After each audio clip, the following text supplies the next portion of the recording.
I never believed in love at first sight. Not really. I thought it was something people made up in movies, a convenient plot device to explain why two strangers would throw their lives into chaos for each other. But that was before I met Bella. Before I walked through that door and felt my entire world tilt on its axis. My name is Michelle, and I'm 22 years old. 2 years ago, I was just another college student drowning in economics textbooks and surviving on cheap coffee. My life was predictable, safe, exactly what I'd always planned it to be. I had my classes, my part-time job at the campus bookstore, and a clear vision of my future.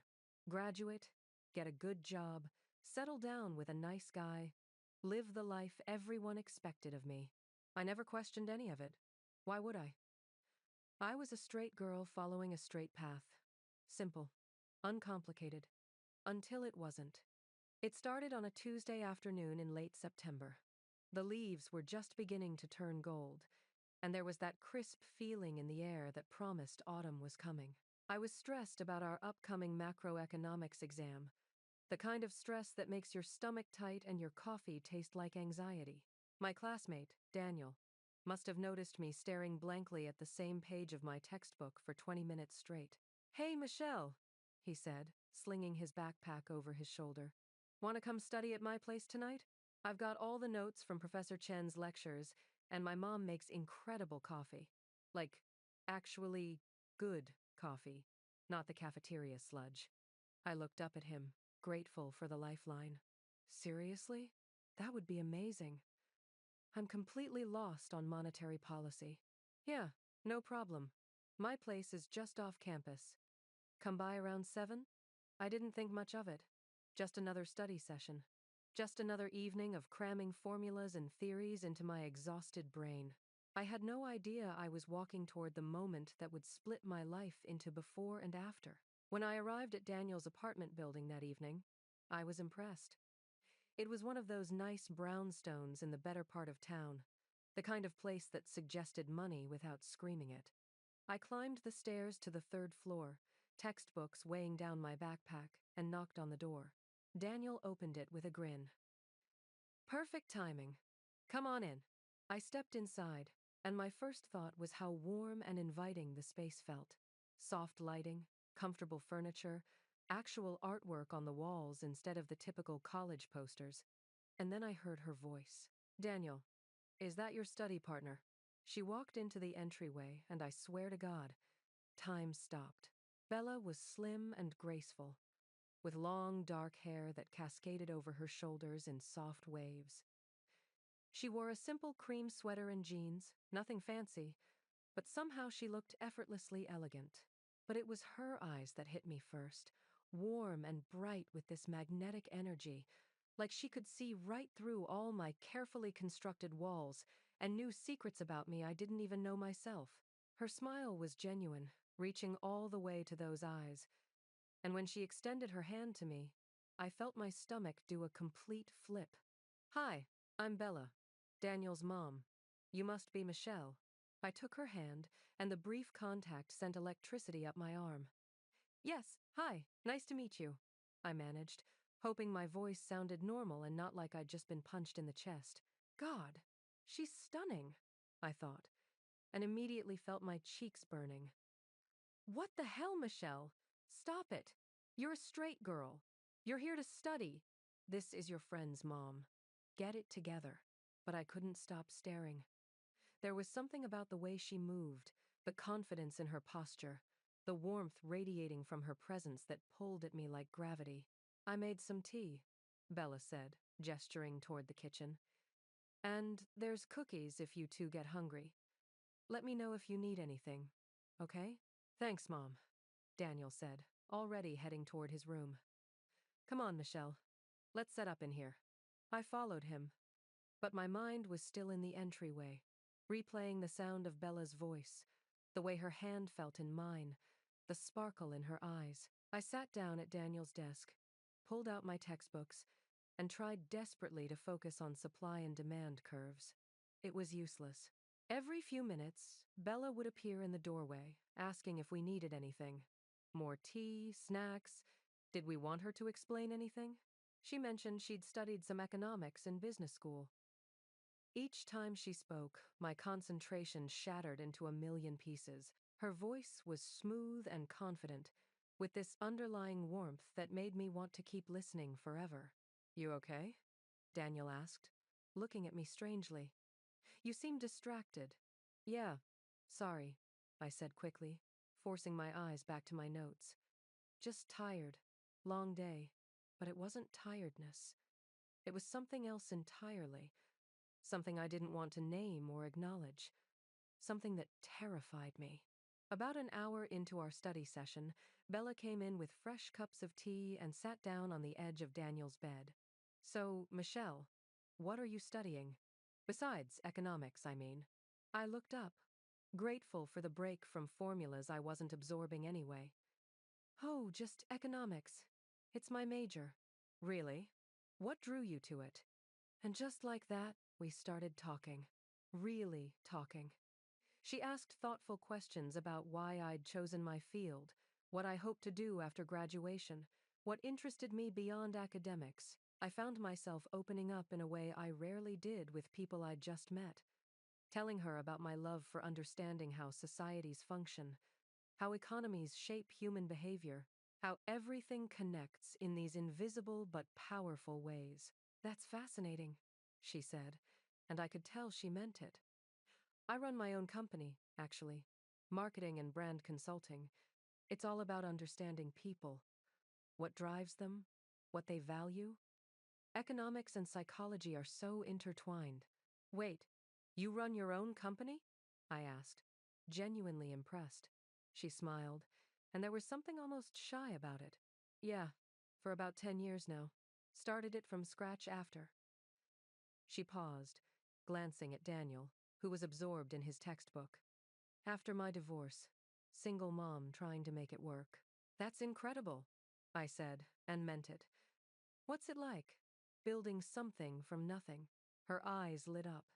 And for the next 30 minutes, we talked about everything: business, psychology, the books we loved, old movies, even cooking. She mentioned her favorite film was Casablanca, and I nearly jumped out of my seat because it was mine too. We both loved psychological thrillers, both enjoyed simple cooking rather than fancy recipes, both found comfort in understanding how things worked beneath the surface. Daniel had long since tuned us out, lost in his notes. Bella and I were in our own world, and I couldn't remember the last time I'd felt so connected to someone so quickly. Every time she laughed, my heart raced. Every time she looked at me, really looked at me, I felt like she was seeing something I kept hidden from everyone else. By the time Daniel excused himself to go to bed around 11, I'm wiped, Michelle. You can stay and keep studying if you want. Bella and I had moved to the kitchen couch, still talking like the world outside didn't exist. More tea? She asked, standing up. Sure, I said, even though I'd already had 3 cups and my heart was pounding for reasons that had nothing to do with caffeine. She came back with steaming mugs and sat down closer this time. Close enough that I could smell her perfume, something subtle and floral that made my head swim. We talked about her journey as a single mother, how her husband had left when Daniel was 5, how she'd built her business while raising her son alone, how lonely it could be even when you were successful.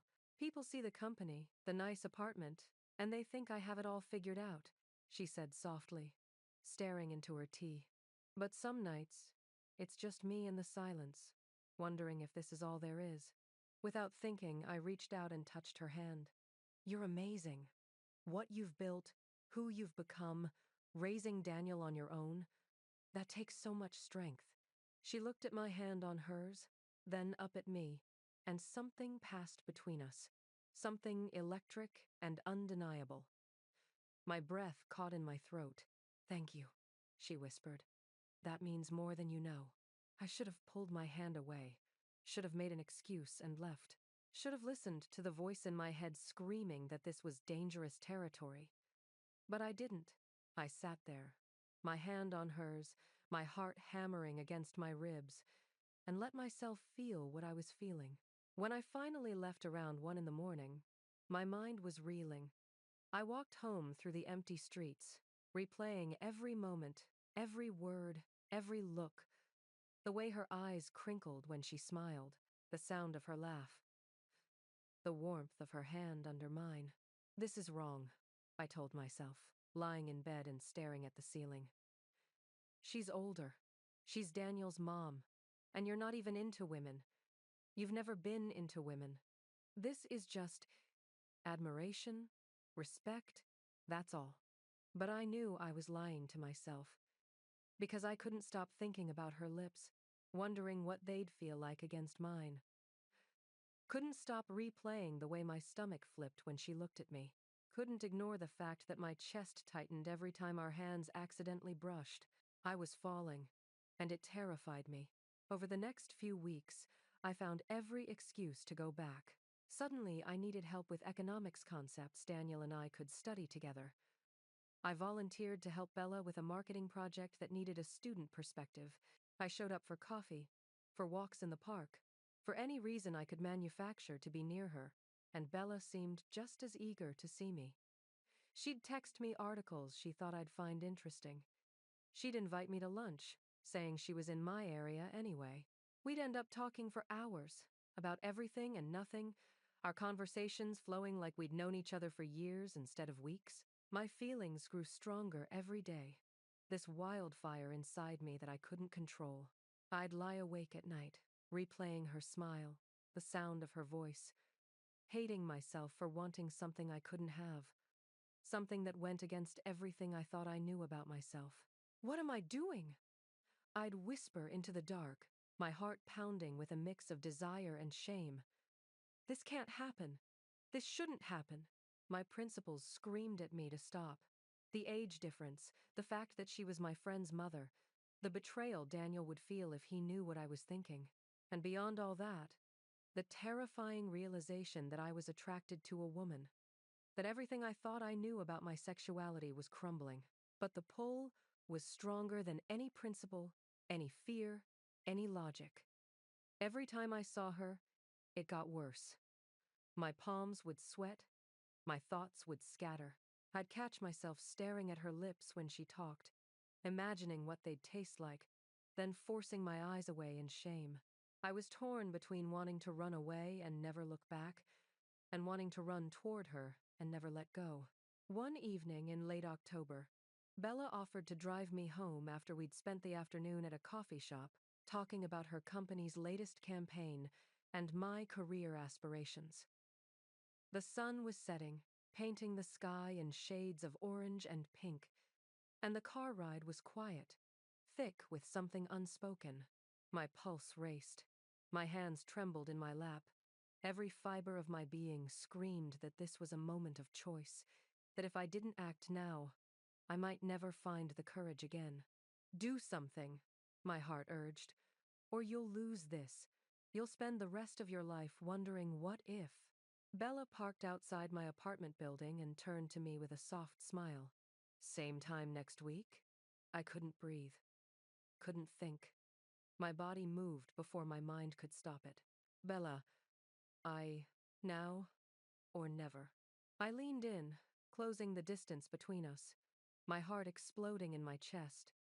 My lips met hers, soft and warm, tasting of the strawberry lip gloss she always wore and the mint tea we'd shared earlier. For one terrifying second, she froze, and then she kissed me back. The world stopped existing. Everything, every doubt, every fear, every carefully constructed wall I'd built around my identity crumbled in that single, devastating moment. Bella's lips moved against mine, tentative at first, then with growing certainty, and I felt like I was drowning and being saved at the same time. My entire body lit up. Every nerve ending sparked to life. Her hand came up to cup my cheek, gentle and sure, and I melted into her touch like I'd been waiting my whole life for this exact moment. The kiss deepened, her breath mixing with mine, and I tasted the sweetness of her lip gloss, felt the warmth of her mouth, and nothing had ever felt more right or more terrifying. When she finally pulled back, her eyes were wide, searching mine with an expression I couldn't quite read. Fear? Surprise? Desire? Maybe all three. My stomach dropped. Oh God. What have I done? Michelle, she whispered, my name sounding like a question and an answer all at once. I'm sorry, I blurted out, my voice shaking. I shouldn't have, I don't know what I was thinking. But before I could finish stammering through my panic, she leaned in again, cutting off my words with another kiss. This one was different, deeper, more intentional, full of something that felt like permission and promise. Her lips pressed harder against mine, her fingers threading through my hair, and I lost myself completely. It was electric, dizzying, like standing at the edge of a cliff and choosing to jump, knowing you might fall but not caring because the flight was worth it. When we broke apart this time, we were both breathless. Bella's hand lingered on my face, her thumb tracing my cheekbone with such tenderness that tears pricked my eyes. There's something here, she said softly, her voice trembling. Between us. I feel it. Tell me you feel it too. I do, I whispered, barely able to form words. I've felt it since the first moment I saw you. She closed her eyes, and when she opened them again, they were bright with unshed tears. I have to go somewhere, she said, though everything in her expression suggested she wanted to stay.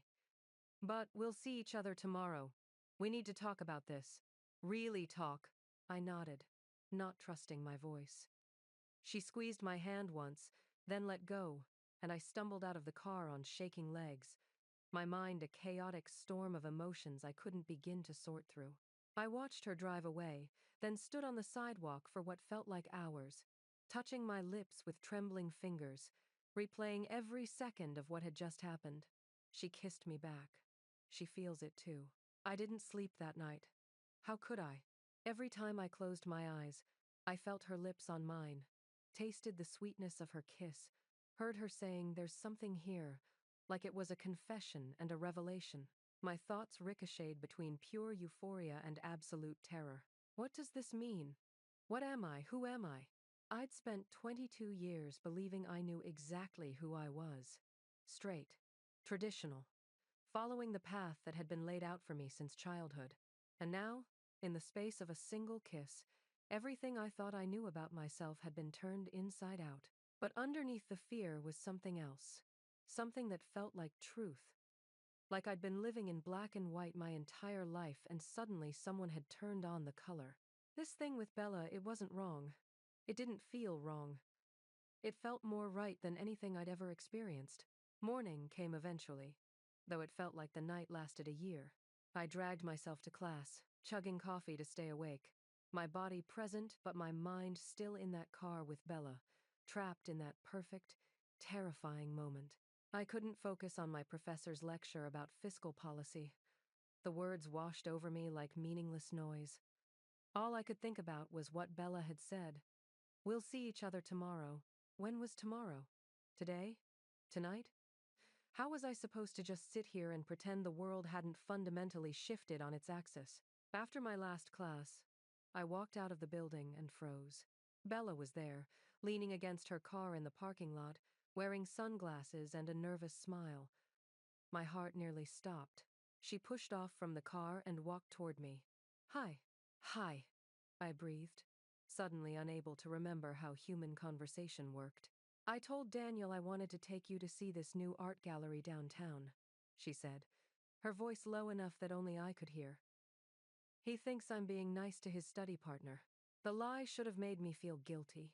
Instead, it sent a thrill through me, the secrecy, the shared deception, the fact that this was just between us. And are we going to an art gallery? I asked. She smiled, and it was almost shy. Actually, I thought we could go somewhere quiet, where we can talk. Really talk. Is that okay? Yes, I said immediately. That's more than okay. We ended up at a small restaurant on the outskirts of town, the kind of place tucked away on a quiet street where nobody from campus would think to look. We sat across from each other in a corner booth, and for a few minutes, neither of us spoke. The weight of what had happened hung between us, heavy and electric. I didn't sleep last night, Bella finally said, wrapping her hands around her coffee cup. I kept replaying everything, trying to understand what's happening. Me too, I admitted. I've never felt anything like this before. She looked up at me, and I could see the vulnerability in her eyes. Michelle, I need you to understand something. I've never, with a woman, I mean. This is new for me. Terrifying, actually. And you're so young, and you're Daniel's friend, and there are 1,000 reasons why this is complicated. I know, I said softly. Trust me. I've thought of every single reason why this shouldn't happen. But Bella, I reached across the table and took her hand. When I'm with you, none of those reasons matter. All I know is that I've never connected with anyone the way I connect with you. I've never felt this alive. Her fingers tightened around mine. Tell me about yourself. I want to know everything. Where you grew up, what scared you as a child, what you dream about at 3 in the morning. I want to know who you really are, not just the polite college student who came to study with my son. So I told her everything. I told her about growing up in a small town where everyone knew everyone else's business, where being different meant being wrong. I told her about my parents' divorce when I was 12, how I'd learned to be the peacemaker, the good girl who never caused trouble. I told her about my fear of disappointing people, of not living up to expectations, of being anything other than what was expected of me. I've spent my whole life being what other people wanted, I said, surprised by the emotion in my voice. The perfect daughter, the good student, the girl with the plan, and then I met you, and for the first time, I felt like I could just be, like you saw me, the real me, and that was enough. Bella's eyes were bright with tears. I see you, she whispered, and you're extraordinary. Then she told me her story. About marrying young because it was what you did, what was expected. About building a life that looked perfect from the outside but felt hollow inside. About her husband leaving, telling her she was too ambitious, too focused on work, too much of everything and not enough of what he needed. I built my company because I needed to prove I could do it alone, she said. That I didn't need anyone. But the truth is, I've been lonely for so long. I forgot what it felt like to have someone really listen, really care about what I think and feel. Until you, quote, we talked for hours, the restaurant emptying around us as the afternoon turned to evening. Every story she shared drew me deeper. This wasn't just physical attraction, though God knows I felt that too. Every time I looked at her, this was something more profound. She understood me in ways I hadn't known I needed to be understood. By the time the waiter politely suggested we might want to order something besides coffee, the sun had set, and I was completely, irrevocably in love with her. The realization hit me like a wave, and I must have looked shocked because Bella squeezed my hand. What is it? I love you, I said, the words tumbling out before I could stop them. I know that's crazy. I know we barely know each other. But I love you, Bella. And it terrifies me, but I can't pretend I don't feel it. She stared at me for a long moment, her eyes searching mine. Then she stood up, pulled me to my feet, and kissed me right there in the restaurant. Soft and sweet and full of promise. Let's get out of here, she whispered against my lips. Where are we going? Does it matter? It didn't. We could have been going anywhere, and I would have followed her. We ended up at a small hotel on the edge of town.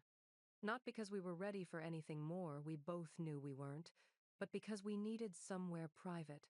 Somewhere we could be together without the world intruding. Bella booked the room while I waited in the car, my heart pounding so hard I thought it might break through my ribs.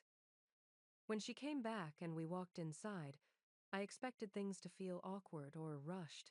Instead, it felt natural. Right. I saw the bathroom has a bathtub, Bella said, a nervous smile playing on her lips. Want to just relax? Talk more? I nodded, grateful that she understood this wasn't about rushing into anything physical. This was about intimacy of a different kind, the kind that comes from being vulnerable, from letting someone see you completely. We filled the tub with hot water and bubbles, and when we sank into it together, fully clothed in our underwear, it was the most intimate moment of my life. Bella's arms wrapped around me from behind, her chin resting on my shoulder. And we just existed there together, talking about everything and nothing. "What are you afraid of?" she asked softly. "Losing this," I admitted. "Losing you. Hurting Daniel. Discovering that this isn't real, that I imagined how perfect it feels. It's real," she murmured, pressing a kiss to my shoulder. "I'm afraid of the same things. But Michelle, I've spent 10 years being afraid, being safe, being alone. I don't want to be afraid anymore."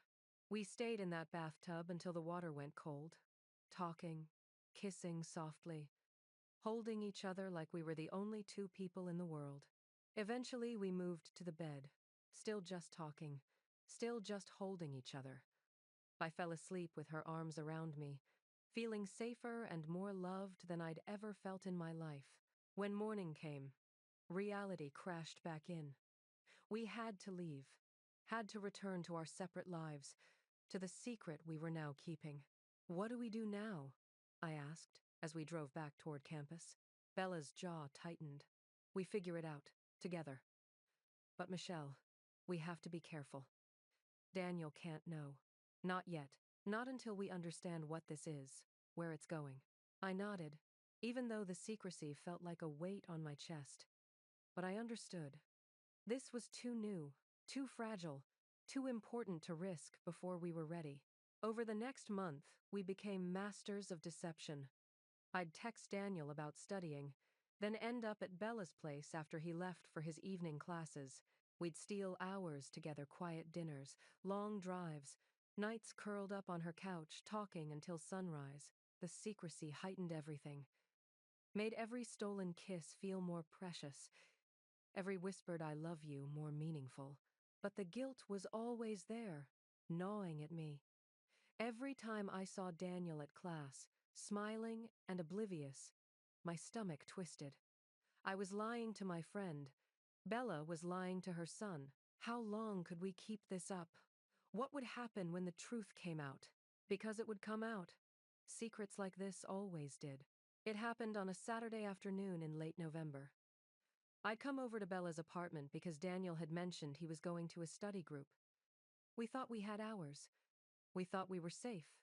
Bella and I were in the kitchen, making lunch together, laughing about something ridiculous, and I reached out to take her hand without thinking. It was such a natural gesture now, this casual intimacy between us. She laced her fingers through mine and pulled me closer, kissing me softly. We didn't hear the door open, didn't hear footsteps in the hallway. "Mom, I forgot my dare."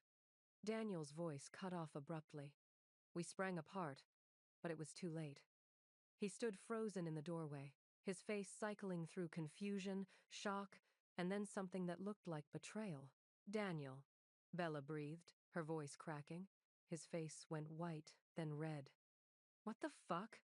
His voice was quiet, which was somehow worse than if he'd yelled. "Michelle, my mom, are you serious?" "Daniel, let me explain." I started, but he cut me off. "Explain what? That you've been lying to me? That you've been—" He couldn't even finish the sentence. He looked at his mother, and I saw tears in his eyes. "How could you?" "Sweetheart, please." Bella reached for him, but he stepped back, like her touch would burn. "You're disgusting," he said, the word hitting me like a physical blow. "Both of you. This is—" He shook his head, grabbed his backpack from the hallway, and stormed out, slamming the door so hard the walls shook. Bella broke down immediately, collapsing against the counter with her head in her hands, sobbing like her heart was shattering. I stood there frozen, my chest so tight I couldn't breathe, Daniel's words echoing in my head. "Disgusting. This is my fault," I choked out, tears streaming down my face. "I did this. I ruined everything." Bella looked up at me, her face streaked with tears. "No, no, Michelle. This isn't your fault. We both—" Her voice broke. He's my son." Oh, God, What have I done? I held her while she cried, even though I wanted to fall apart too. Even though I felt like the worst person alive. We'd hurt someone we both cared about, and there was no taking it back. Daniel didn't come home that night, or the next night. Bella called him repeatedly, but he wouldn't answer. She left messages, sent texts, all met with silence. I tried reaching out too, but he blocked me immediately. He hates me, Bella whispered one night, curled up on her couch with red, swollen eyes. My own son hates me. He doesn't hate you, I said, though I wasn't sure I believed it. He's hurt. He's angry. But he loves you. He'll come around. What if he doesn't? She looked at me with such pain in her eyes that it broke something inside me. What if I've lost him? The guilt was suffocating. I'd lie awake at night, staring at the ceiling, thinking about Daniel's face when he found us, thinking about how I'd betrayed his trust, invaded his family, destroyed his relationship with his mother. Maybe everyone was right to think this was wrong. Maybe we were selfish and terrible and deserved every bit of pain we were feeling. But then I'd see Bella, and I couldn't regret loving her. Even in the midst of all this pain, I couldn't regret it. For a month, Daniel refused to speak to either of us. Bella was a wreck, barely eating, throwing herself into work to distract herself from the aching absence of her son. I felt like I was watching her break apart, piece by piece, and there was nothing I could do to fix it. Maybe we should end this, I said one night, the words tasting like ash in my mouth. Maybe if we stop seeing each other, he'll forgive you. Bella looked at me with such fierce intensity that I nearly stepped back. Is that what you want? No, I whispered. But I can't watch you lose your son because of me. She pulled me into her arms, holding me so tight I could barely breathe. You didn't make me fall in love with you, Michelle. This was my choice. And yes, it's hard. Yes, it hurts. But I won't give you up. Not unless you want me to. I don't want that, I admitted, my voice breaking. I love you. Even though everything is a mess, I love you. Then we hold on, she said firmly. We hold on to each other, and we give Daniel time. And we trust that love is stronger than fear. Slowly, painfully, things began to change. Daniel finally agreed to meet Bella for coffee. They talked, or rather, he yelled and she listened. She told him everything, about how lonely she'd been, about how she'd never expected to fall in love with a woman, with someone his age, with his friend, about how it had just happened and how real it was. I know you're hurt, she said, her voice steady even though I knew she was terrified. I know this is strange and uncomfortable, and not what you wanted for me. But I love her, Daniel, and I need you to at least try to understand. He didn't understand. Not at first.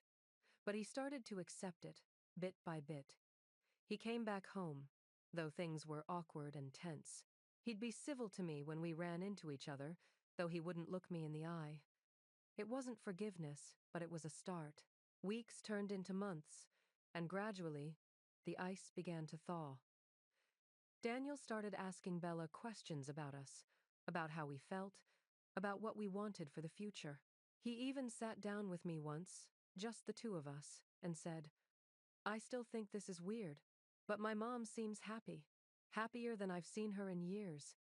So, yeah, I'm trying. It wasn't perfect. It probably would never be perfect, but it was enough. Now, 2 years later, I sit on Bella's couch, our couch, really, since I moved in 6 months ago, and I think about everything that brought us here. All the fear, the doubt, the pain, the joy, the terrifying leap into the unknown. People ask me sometimes how I knew it was worth it, how I knew to take the risk, to follow my heart when everything seemed to be screaming at me to run the other way. The truth is, I didn't know. Not really. But I learned something in those early days. Something I wish I'd understood earlier. Life is far too short to be afraid of love. We spend so much time trying to control our hearts, to fit our emotions into neat little boxes labeled acceptable and appropriate. We create rules for ourselves based on what other people think, what society expects, what makes sense on paper. And in doing so, we forget what it means to feel fully, to love completely, to let ourselves be vulnerable enough to be transformed. Love isn't always convenient. It doesn't always arrive in the package we expected. It doesn't ask permission or wait for the right time. Sometimes it shows up as an older woman, your friend's mother, someone you never imagined would change your entire world. Sometimes it challenges everything you thought you knew about yourself and demands that you choose between safety and truth, between fear and courage, between the life you planned and the life you're meant to live. I chose truth. I chose courage. And yes, it was terrifying. Yes, there were moments when I thought the risk was too great, the cost too high, the pain too intense to bear. But here's what I learned. Fear is only a sign that something real is happening, something powerful enough to change you, to reshape your understanding of who you are and what you're capable of feeling. Every time you choose love over fear, you grow. Every time you act on what your heart whispers instead of what the world demands, you step closer to becoming who you really are. Love taught me courage, and courage taught me that I'm stronger than I ever imagined. That I can survive heartbreak and judgment and uncertainty. That I can rebuild relationships, fight for what matters, and create a life that's true to who I am, not who I was supposed to be. So don't run from love just because it scares you. Don't let the world's rules and expectations keep you from experiencing something extraordinary. Don't wait for the perfect moment or the perfect person, because they don't exist. What exists is the feeling that stirs inside you when you meet someone who sees you, really sees you, and loves what they find. Follow that feeling. Even if the path is uncertain, even if people don't understand, even if it means facing your fears and challenging everything you believed about yourself. Because one day, you'll look back and realize that the risks, the doubts, the late-night questions, the moments of pure terror, they were all part of something beautiful. Something that made you more fully human, more completely yourself. The heart always knows the way, even when the mind hesitates. Trust it. Love boldly. Live honestly. And know that every step taken with sincerity, every choice made with courage, will lead you exactly where you're meant to be. I found my way to Bella. I found my way to myself. And I wouldn't change a single moment of it. Not the pain, not the fear, not the beautiful, terrifying leap into the unknown. Because love is always worth it. Always.